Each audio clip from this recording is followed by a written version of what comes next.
오늘은 누가복음 12장 말씀으로 같이 은혜를 나누겠습니다. 한번 저를 따라서 하시죠. 목숨과 몸을 위하여 염려하지 말라. 다시 한번 염려하지 말라. 우리 22절 말씀 보면 제자들에게 이르시되 그러므로 이렇게 기록하고 있습니다. 여기서 말하는 제자들은 우리들이겠죠. 오늘날 저와 여러분에게 예수님께서 말씀하십니다. 그러니까 예수님께서 지금 말씀하신다, 내 옆에서 예수님께서 말씀하신다고 생각을 하고 이 말씀을 한번 들어보시죠. 예수님께서 말씀하시기를 너희 목숨을 위하여 무엇을 먹을까, 몸을 위하여 무엇을 입을까 염려하지 말라. 염려하지 말라. 무엇을 먹을까, 무엇을 입을까 염려하지 말라. 그래도 우리나라는 많이 좋아지긴 했지만 무엇을 먹을까, 무엇을 입을까 이게 얼마나 중요한 문제입니까? 그렇지 않습니까? 물론 지금도 이 문제는 중요하지요. 무엇을 먹을까, 어떻게 내가 살아갈까.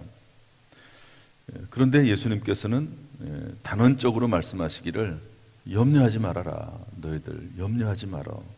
그러면서 이유를 쭉 써놓고 있습니다. 이유를. 목숨이 음식보다 중하고 몸이 의복보다 중하다. 그러면서 그 목숨 자체, 여러분 음식을 먹는 이유는 왜 음식을 먹죠? 생명을 유지하기 위해서잖아요. 또 옷을 입는 이유는 뭐지요? 그 몸을 위해서 옷을 입잖아요.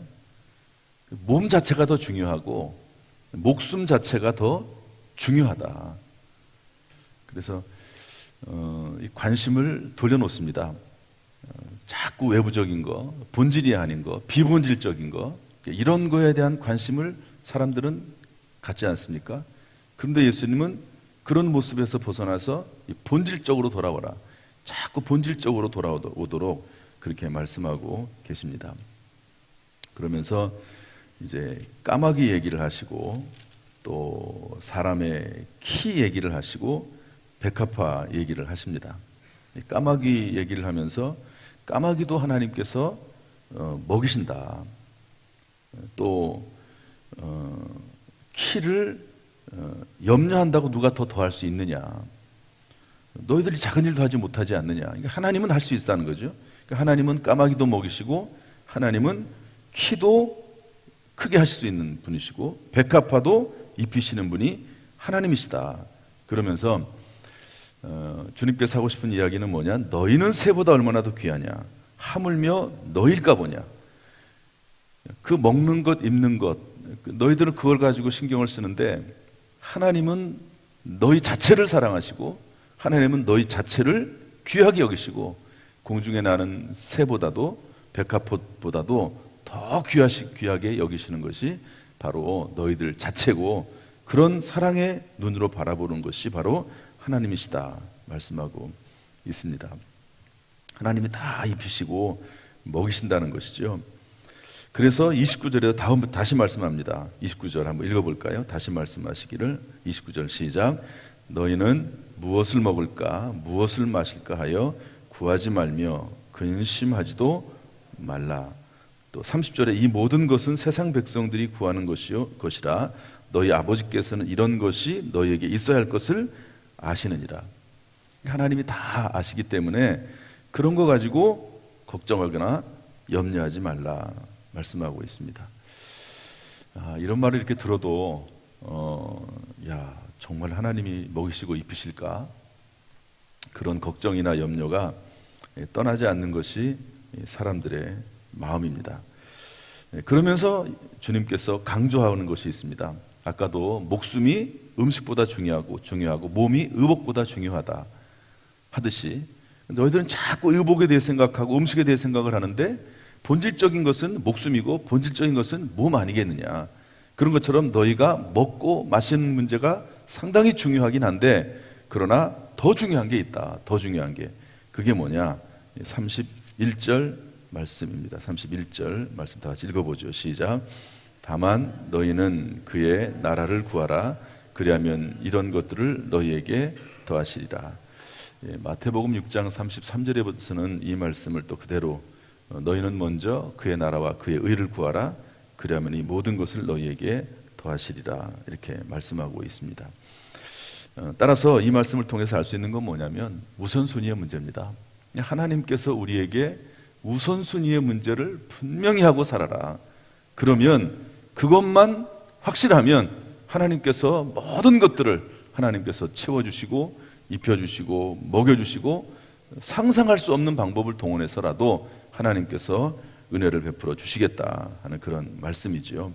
먼저 하나님의 나라, 하나님의 의를 구할 것을 말씀해주고 있습니다. 하나님께서 아브라함을 시험하시죠. 어떻게 시험하십니까? 아들 이삭을 100살 때 낳은 아들 이삭을 하나님께 번제로 바치라고 하죠. 큰 시험입니다. 그런데 사실은 이 시험은 어떤 시험이냐면 우선순위의 시험입니다. 우선순위. 네가 100살 때 낳은 아들, 그 아들조차도 나보다 더 사랑하느냐, 아니면 하나님을 더 사랑하느냐 하는 것을 하나님께서 테스트하시는 거거든요. 이것은 우선순위에 대한 시험입니다. 아들을 예수님께서 하나님께서 정말로 잡아서 죽일 의사가 있는 것이 아니고 우선순위를 물어보시는 거죠. 아브라함이 밤새 고민하지요. 그래서 고민하다가 하나님께서 죽은 자들 가운데서도 내 아들을 살려내실 것이다 이렇게 생각을 하고 다음날 아침 일찍 일어나서 이제 모리아산으로 가서 그 아들을 드리려고 하지 않습니까? 그때 하나님께서 하신 말씀이 뭐죠? 이제야 네가 나 하나님 사랑하는 줄을 알겠노라. 그러면서 하나님께서 아브라함을 인정해 주시고 깨닫게 하시고요. 그때 나왔던 유명한 단어가 있죠. 여호와 이레. 따라합시다. 여호와 이레. 여호와 이레. 하나님께서 예비하신다. 하나님께서 다 예비해 놓으셨다. 하나님이 다. 아브라함은 그때까지도 몰랐지요. 그런데 하나님께서 이미 수양 한 마리를 예비해 놓으셔서 순종하기만 하면, 우선순위의 문제에 대해서 하나님 앞에 확실하게 드리기만 하면 하나님이 다 예비해 놓으셔서 번제 드릴 물질도 예비해 놓으시고, 또 그리고 아브라함을 축복하시고 그 후손들을 축복하시고, 그리고 그 모든 후손들을 통해서 천하 만민이 복을 받도록 하나님이 다 예비해 놓으셨던 것을 볼 수가 있습니다. 따라서 여기서 염려하지 말라라고 하는 이 말씀의 핵심은 뭐냐? 하나님 나라입니다. 하나님의 나라. 하나님 나라를 우선순위로 삼고 하나님 나라를 가장 앞순위에 놓고 살아가면 하나님께서 모든 것을 채워주시고 하나님께서 함께 하셔서 모든 일이 합력하여 선을 이루게 하시겠다 하는 그런 말씀입니다. 여러분, 오늘 이 말씀을 기억하셔서 우리의 삶 가운데 하나님의 나라와 그 하나님의 뜻을 가장 먼저 앞세우는 저와 여러분이 될 수 있기를 주님의 이름으로 축복합니다. 그렇게 하려고 하지만 늘 우리의 마음을 이렇게 사로잡는 게 있습니다. 그게 뭐냐면 믿음이 없는 거죠. 믿음이 없는 것. 그래서 예수님께서도 뭐라고 말씀하시죠? 28절 보면 오늘 있다가 내일 아궁이에 던져지는 들풀도 하나님이 이렇게 입히시거든 하물며 너일까 보냐 믿음이 작은 자들아. 한번 따라합시다. 믿음이 작은 자들아. 믿음이 작은 자들아. 믿음의 문제를 터치하세요. 우선순위의 문제를 예수님께서 가르쳐 주시고 그 다음에는 믿음의 문제를 터치하십니다. 믿음의 문제. 너희들 왜 그렇게 믿음이 없느냐? 하나님에 대한 믿음이 그렇게 없느냐? 하나님은 다 입히시고 먹이시고 채워주시고 함께 하신다. 그렇게 오늘 저와 여러분에게 말씀하십니다. 오늘 이 시간 하나님께서 우리에게 은혜를 베풀어 주시어서 모든 것을 입히시고 먹이시고 채우시는 그 하나님에 대한 믿음, 절대적인 하나님의 사랑과 그 믿음이 회복이 되고 충만해지기를 주님의 이름으로 축복합니다.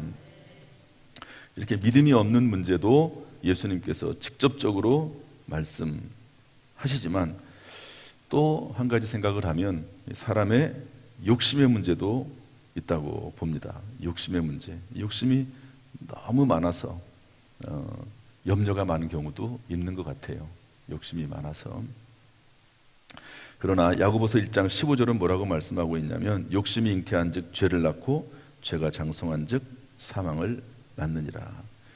내 은혜가 내게 족하도다, 이런 말씀도 있습니다. 우선순위를 하나님께로 향하는 데 있어서 믿음이 없는 것도 문제고, 또 우선순위를 하나님께로 향하는 데 있어서 욕심의 문제도 따르는 것 같습니다. 이 두 가지 문제들을 잘 해결하는 가운데 무엇보다도 우선순위를 하나님께 세워나가는 저와 여러분 될 수 있기를 주님의 이름으로 축복합니다. 그러면서 전혀 여기하고도 맞지 않는 것 같은 이야기를 하나 하십니다. 그게 뭐냐면 33절인데요. 한번 읽어보겠습니다. 33절 시작. 33, 34절 시작. 너희 소유를 팔아 구제하여 낡아지지 아니하는 배낭을 만들라. 곧 하늘에 둔 바 담이 없는 보물이니 거기는 도둑이 가까이 하는 일도 없고 좀도 먹는 일이 없느니라. 너희 보물 있는 곳에는 너희 마음도 있으리라. 이 말씀이 갑자기 왜 나왔을까 하는 저는 그런 생각을 해요.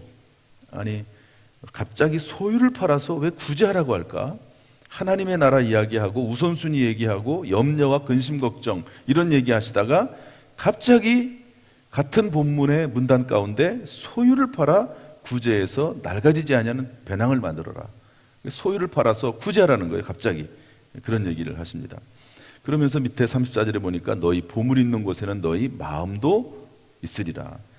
특별히 이 말씀은 뭐냐면, 특별히 예수님께서 어떤 말씀을 하시냐면 우선순위의 문제에 있어서 재물 사용하는 것에 관한 이야기를 해주고 있는 것이죠. 재물.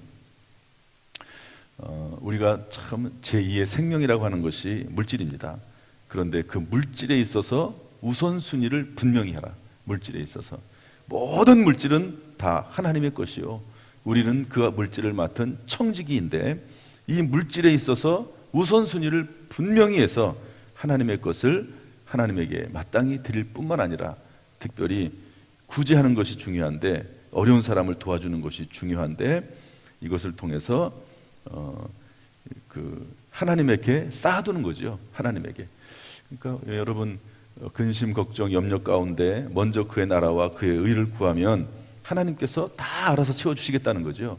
그런데 먼저 하나님의 나라와 의를 구하는 그것 중에 하나, 가장 중요한 것 중에 하나는 이렇게 다른 사람을 위해서 선한 행위를 해서 하나님의 나라에 쌓아두는 것, 하나님 나라에 쌓아두는 것, 이 물질로 하나님의 나라에 쌓아두는 것이 중요하다. 이것을 통해서 하나님께서는 먼저 그의 나라와 의를 구하는 것이고, 그리고 하나님께서 모든 것을 채워주신다 하는 것을 말씀해주고 있습니다. 존 웨슬레라고 하는 아주 유명한 목사님이 계십니다. 18세기 영국의 대부흥을 이끌었던 목사님인데요. 그분이 이런 말씀을 했습니다. 지갑이 열려야 진짜 회개다. 한번 따라서 할까요? 지갑이 열려야 진짜 회개다. 네, 그런 말씀을 하셨어요. 예수 믿고 회개하고 구원받았다고 하면서 지갑이 열리지 않으면 어떻게 진짜 회개라고 할 수 있겠나 하는 것이죠. 아무리 현란한 말을 해도 물질이 동반되지 않으면 진심이 아니다. 이런 말씀도 있습니다. 물질이 없는 곳에 마음도 없다. 물질이 있는 곳에 마음이 있으면 물질이 없는 곳에 마음도 없지 않겠습니까? 그런 것처럼 진짜 신앙은 하나님을 향한 진짜 신앙은 이렇게 물질과 함께 간다 하는 것도 예수님께서는 이런 말씀 가운데 우리에게 얘기해주고 있는 것이죠. 우리 목회자들이 이야기하면 이 코로나 시대 이야기를 많이 합니다. 지난번에 어떤 목사님은 우리 교회에 오셔가지고 이제 설교를 하셨는데, 코로나 시대에 스트레스 때문에 병원에 입원했습니다. 왜 입원했죠? 기억이 나십니까?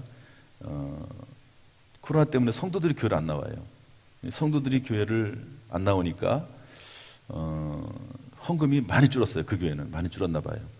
그래가지고 그것이 좀 이분에게 스트레스가 된 것 같아요. 스트레스가. 병원에 입원을 했습니다. 며칠 동안 입원을 했어요. 그러다가 이제 오히려 병원에 가서 거기에 대한 자기가 스트레스 받는 것에 대해서 잘못된 것을 깨닫고 이제 은혜를 받고 이제 병원에서 나오는 그런 경우도 있었는데요. 우리 교회도 마찬가지입니다. 숫자가 지금도 한 100명 정도가 출석이 회복이 안 됐거든요. 그런데 놀라운 게 뭐냐? 100명 정도가 줄었고, 그전에는 뭐 200명도 더 줄었죠. 주일 출석이.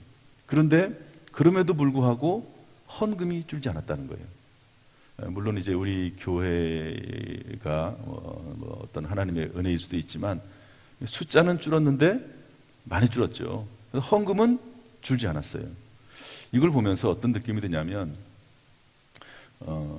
그럼에도 불구하고 코로나19가 만연함에도 불구하고 그럼에도 불구하고 주회전에 나와서 예배드리고 또 그게 정 안 되면 실시간이라도 예배드리면서 하나님 앞에 신앙생활을 제대로 하려고 하는 사람들은 물질 생활을 동시에 제대로 한다는 것이죠. 그런데 그 이전에 100명, 200명 더 출석을 했을 그때나 지금이나 헌금이 거의 비슷하다 하는 것은 신앙이 있는 분들은, 믿음이 있는 사람은 물질에 대해서 마음은 열려 있고 하나님 앞에 마땅히 드릴 것을 드릴 줄 아는 분들이다 하는 것을 또한 이렇게 평가해 볼 수 있는 그런 기회도 될 수가 있었습니다. 정말 너희 보물이 있는 곳에 너희 받은 마음도 있다. 어떤 조건과 상황과 환경 가운데서도 하나님 앞에 마땅히 드려야 될 물질, 또 하나님께 마땅히 드려야 될 시간, 하나님께 마땅히 드려야 될 몸, 이런 것들은 마땅히 드리면서 살아가는 것이 진정으로 신앙이 있는 모습이다 하는 것도 이번 코로나를 통해서 확인할 수가 있었습니다. 주님은 분명히 말씀하십니다. 너희는 먼저 그의 나라와 그의 의를 구하라. 그러면 하나님께서 다 채우시겠다라고 하시는 말씀을 해주고 계십니다. 여러분, 이 말씀이 우리에게 믿음이 되기를 주님의 이름으로 축복합니다. 믿음이 적은 자들아 왜 의심하느냐, 늘 주님 말씀하시거든요. 늘 사탄 마귀는 우리에게 의심하도록 만듭니다. 사탄 마귀는 늘 우리를 의심하게 만들고, 그리고 늘 하나님의 말씀에서 벗어나게 만들고 자꾸 잘못된 길로 가게 하는 것이 사탄 마귀의 하는 일들입니다. 오늘도 이 말씀을 굳게 믿고 말씀 가운데 굳게 서서 하나님의 나라와 의를 먼저 구하는 저와 여러분 될 수 있기를 주님의 이름으로 축복합니다. 그 가운데 하나님께서 오늘 약속하신 대로 모든 필요한 것을 영혼 육간에 채워주시고 또 채워주셔서 물질에 있어서도 우리 신앙에 있어서도 거룩한 영적 선순환이 이루어지기를 주님의 이름으로 축원합니다. 할렐루야. 기도하겠습니다.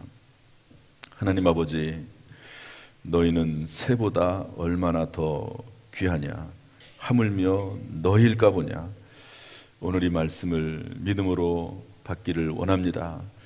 새보다도 까마귀보다도 백합화보다도 더 우리를 귀하게 여기시는 하나님을 믿고 오늘도 그 믿음 안에서 우선순위를 분명히 하고 살아갈 수 있도록 주여 우리를 인도하여 주옵소서. 하나님, 그러나 늘 우리가 연약합니다. 부족합니다. 어제 하나님 앞에 회개하고 또 오늘 죄를 질 수밖에 없는 부족한 존재이오니 우리에게 예수 그리스도의 십자가의 긍휼의 은혜를 베풀어 주옵소서. 예수, 오직 예수의 보혈, 예수 피, 예수의 능력, 오직 예수와 동행하며 예수의 은혜를 덧입어 살아갈 수 있도록 우리를 인도하여 주옵소서. 우리 모든 성도들의 가정을 지켜주시고 사업을 지켜주시고 직장을 지켜주시고 또 늘 주의 나라 영광을 위해서 살아가는 가운데 하나님의 역사하심이 있게 하여 주옵소서. 예수님의 이름으로 축복하며 기도하옵나이다. 아멘. 이제는 우리 주 예수 그리스도의 은혜와 아버지 하나님의 무한하신 사랑과 성령님의 교통하심이 이 시간 주 앞에 나와 예배드리는 모든 성도들 한 사람 한 사람 머릿머리 위에, 또 부득이하게 실시간을 통해서라도 예배드리는 모든 성도들 위에, 또 이후에라도 이 말씀을 듣는 모든 성도들 위에 지금부터 영원토록 순간순간마다 함께 하시기를 간절히 축원하옵나이다. 아멘.